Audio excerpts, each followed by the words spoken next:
We're speaking once again with Rabbi Leib Tropper Shlita, and today, Rabbi Leib, the topic that we want to talk about and hear from you on is the idea of understanding and accepting humiliation.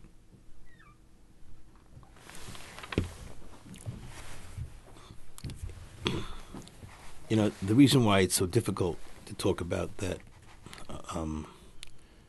emotion of being hurt, insulted, pained by humiliation is because the Sefer HaChinuch writes that it's a pain unlike any other. A pain that's maximized by thought, thinking into the pain, thinking about what parts of that am I guilty of, am I not guilty of. When someone insults somebody else and says things about him or accuses him of something or accuses her of something, the pain is compounded by the hijacking of the mind, becomes totally consumed, with this thought about what did I do wrong, especially if somebody that you respect. The Gemara has, in Shabbos, talks about a remedy, partial remedy, to the feelings, to temper the feeling of humiliation.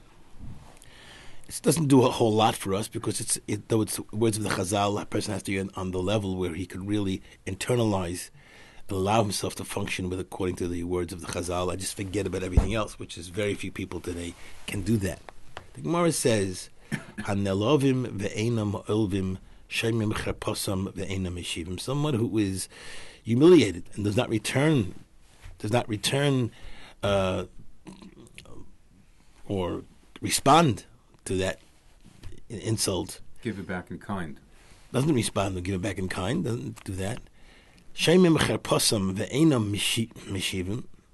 They hear their denigration and they refuse to respond to it at all. And esmechem b'yisurim, they are happy with accepting this yisurim, this pain that comes with it. Aleim akasav omer v'oyhavov, those who love God, and obviously talking about this person who's tolerating it and accepting it and not responding. Ketseis hashemesh bigvurasa, will shine like the sun in its greatest strength. Obviously, there's a gift, almost a promise, that ultimately that person, somewhere or another, he'll end up shining, not humiliated, but being adored, people basking in the warmth of his presence, basking in the warmth of his knowledge, and all those things that come with that blessing. Oyhavov Kitseis Hashemesh is like the coming out of the sun, big verosity in its great strength. The secondary, I'm not sure it's a secondary meaning, but the second meaning of that is, maybe even more important than the first, is that not only will he not be diminished, he'll come out even stronger. Oyhavov Kitseis Hashemesh big verosity. Up to now, he could be like Kitseis Hashemesh, like a sun, but then now it'll be Bigvurasa in its greatest, strongest point of the day. He'll be the ultimate result of this accepting and understanding his humiliation.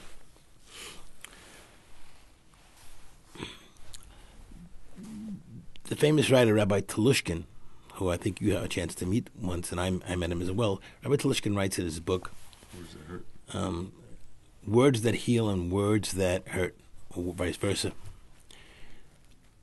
So there's two parts to this I want to share with you from what he writes. He opens his book with saying, "Sticks and stones can break my bones, but names can never harm me," as we heard when we were children, is false. That's not true. It's false. It's not true. They can hurt. Sticks and stones can break my bones, names can never harm me is not true. So that is caution to the one who is doing the insulting, doing the maligning, saying things that are inappropriate and not sensitive to somebody else. Sticks and stones can break my bones, and names can forever hurt someone. Forever. That's what they should tell themselves. It's not just a joke. Is not just a joke. A joke could be a joke. Killing somebody by accident. The joke, you thought it was a joke. playing with firecrackers and you blew somebody's ear off. I mean, it can be as devastating as that. Mm-hmm. Then he shares a fascinating story about, some people have heard this before and some people maybe haven't heard it, so I just give this to the audience who have not heard this before. There was a man who embarrassed somebody in the shul, a member of the same shul that he davens, and he embarrassed terribly this other man. He came to the Rav troubled, conscience was troubled. What do I do to undo what I did? How can I undo that? The Rav told him, I have an idea for you. It's hard, but you got to do it. He says, go to your house. You have a pillow? Yeah. Cut open the pillow. Come back to me. So this man trusts his rabbi, and he goes home, and he cuts open the pillow. Comes back to the rabbi. Rabbi, now am I okay? I trusted whatever you said. You told me, not that I understood it, but you said I should cut up my pillow. He says, now take that pillow and shake out all the feathers in the street. Go in the street and shake out all the feathers. So he goes out, and there's a wind blowing outside, so he's trying to hold his hat at the same time and shaking out these feathers flying all over the place. He goes to the rabbi, I did exactly what you told me. I shook out all the feathers. Am I finished? He says, no, one more thing. Just one more thing. Collect the feathers, please. He says, how can I collect the feathers? How could you do it? How could you undo what you did? There was, however, a gadol many years later, known as Shimshon Strachan, or Shmuel Strachan, who did undo. He found a method to undo humiliation that was, unfortunately, and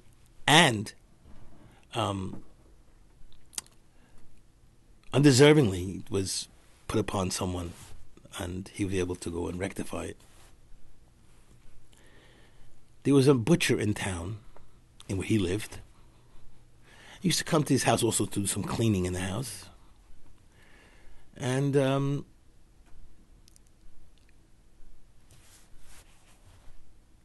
was money on the Rav's table which was missing. And the Rav was trying to find out who did it.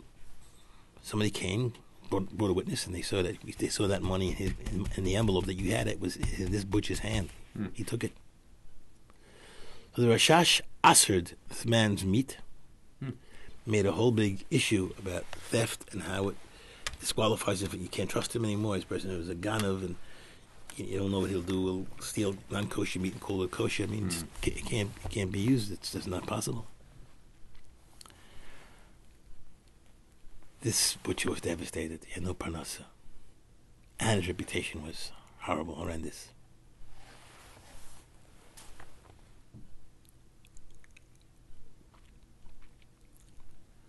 A few weeks later, the Rashash found out that this wasn't true.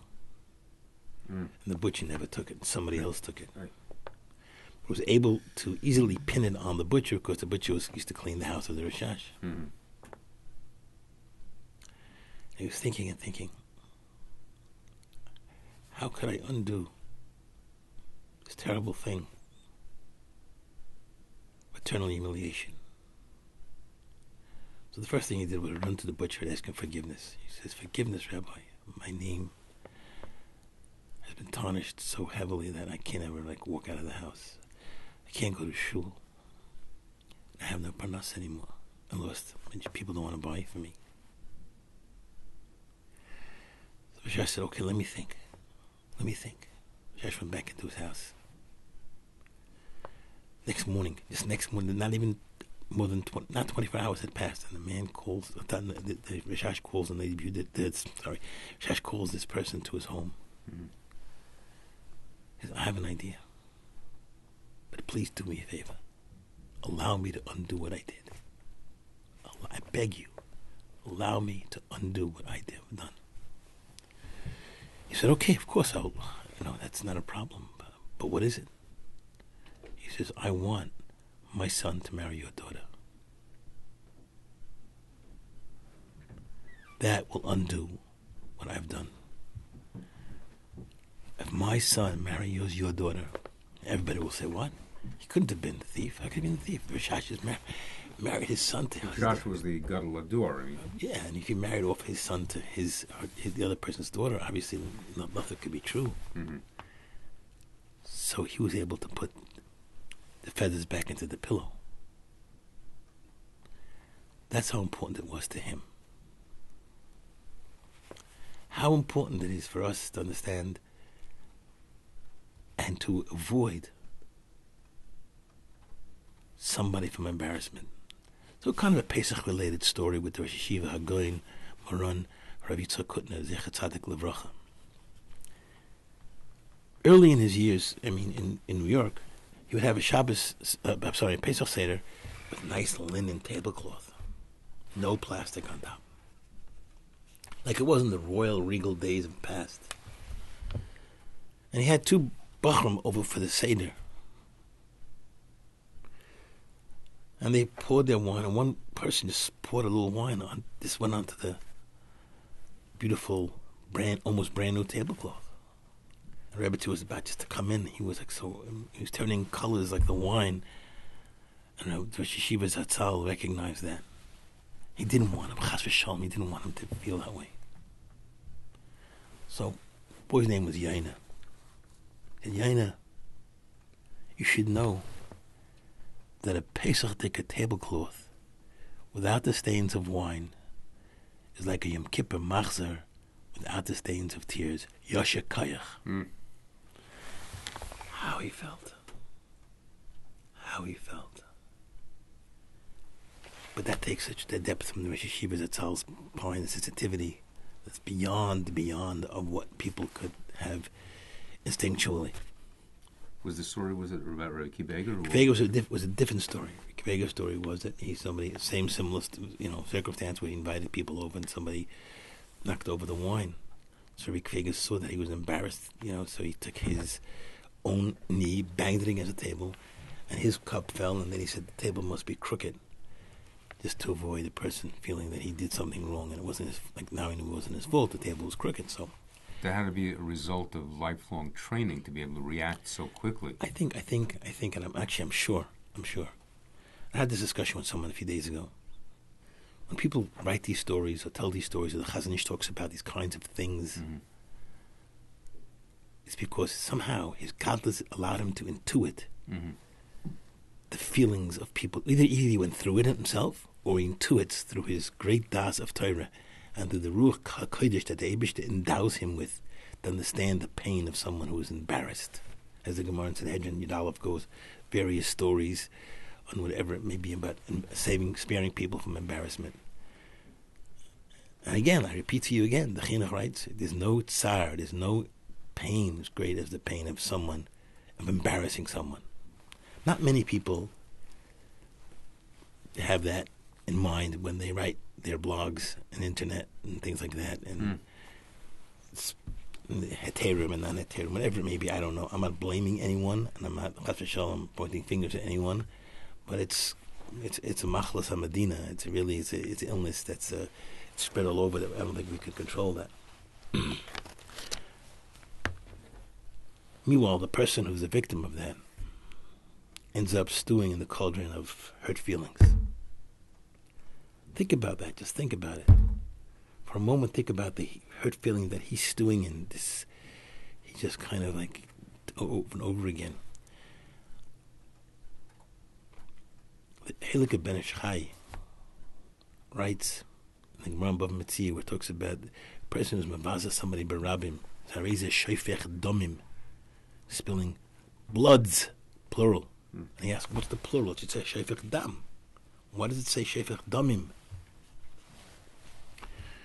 So the Ben Ish Chai so intuitively explains, when you embarrass somebody, and the whole city knows about it, every time he meets somebody else, he gets embarrassed again, and again, and again.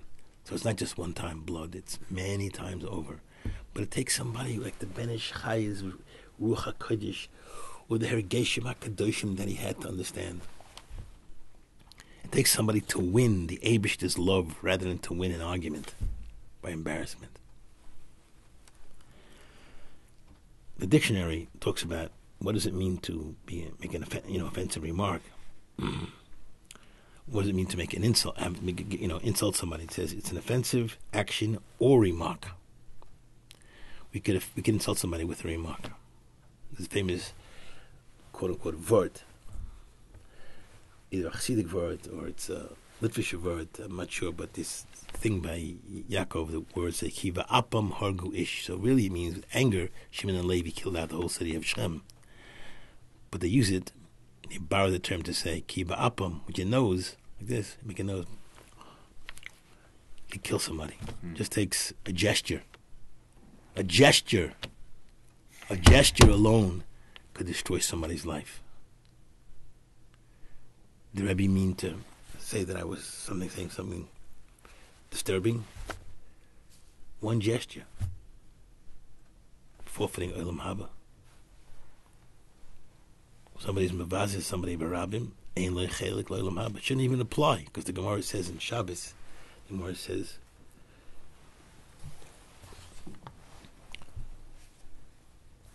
there are few things that hold back Olam Haba. And one of them is a Mavazeh Chaver Barabim. And that person should forget about applying for Olam Haba. Because it's gone. Unless he asks Mechila to a point that the person really is Meichel him and could allow it to be like it never happened. I want to read you a story, and then I want to just conclude with a very important machshava to remember.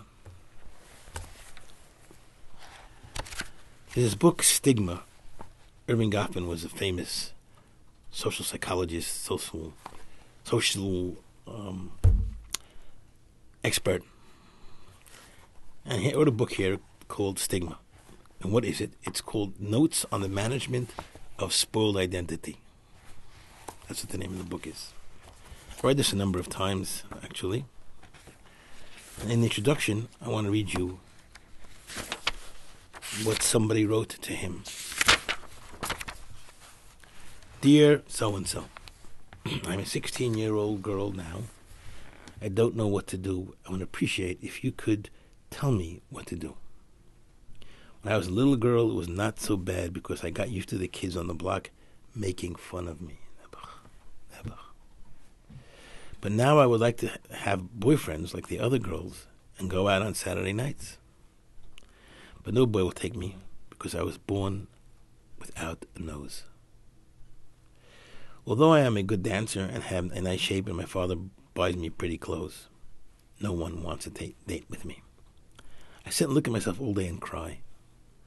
I have a big hole in the middle of my face that scares people, even myself, so I can't blame the boys for not wanting to take me out. My mother loves me, but she cries terrible when she looks at me. What do I do to deserve such a what did I do to deserve such a terrible bad fate? Even if I did some bad things, didn't do it any before I was 1 year old, and I was born this way. I asked Papa, and he says he doesn't know, but that maybe I did something in the other world before I was born, or that maybe I was being punished for his sins. I don't believe that because he's such a nice man, my father. Should I commit suicide? Sincerely yours, desperate. This is what Busha could do to someone. Rabbi Miller, in one of his books in Q&A, talks about a story about that did happen to some person that who was so totally embarrassed that he ended up committing suicide. So it's Shefech Damim. That's real Shefech Damim. So we have to ignore being in an environment that talks about being mavaza other people. And if I did it myself, I feel that my tikkun, the first tikkun is, besides, stopping to do it ever again and making almost a campaign to stop people from making busha, even for people who you think are bad people. There's ways of punishing somebody. When someone gives, we had discussion in growing up, what's worse, your father yelling at you or your father giving you a patch? And I always said that the father giving a patch was less of a penalty. gave a patch, it was over, He loved you like before. He yelled at you and said something nasty to you, that you're so stupid, or you're so foolish, you're such a child. It stayed with you. Yeah. You start living out that you were accused of being foolish, stupid. You start living that out and expressing it in so many ways. Your mouth supposed to be holy. Don't use it as a weapon of mass destruction, chas v'shalom, to hurt somebody's feelings. So I'm not sure there are ways to easy ways to remedy somebody's hurt and pain. But one thing is for sure: if we could go for those who did hurt other people and could collect the feathers in a special way, not only are they forgiven for their sin, but the reward is great. Kadosh Baruch Hu should help us all that we should spare people that we see are getting embarrassed from their embarrassment. And remember, let it echo in your heart more than in your mind every minute of the day. There's no greater tsar, the Chinuch says, the tsar of Busha. No greater tsar than that tsar, that pain. Because Baruch will help us that we should be zeicher to say this over and over again to us. No matter who does it, it doesn't matter. I mean, the Chazal is replete with stories of Gedolei Yisrael embarrassing somebody else. And they were criticized, severely condemned, because they did that.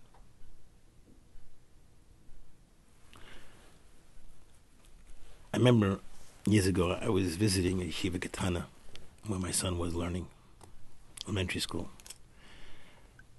And one of the people there, one of the rebbeim, or I'm not sure, one of the staff, said to one of the children, the kids, call them kids today, or children, yeshiva bachrim, young yeshiva bachrim, maybe he's 11, 12 years old, because he was doing something that was unacceptable.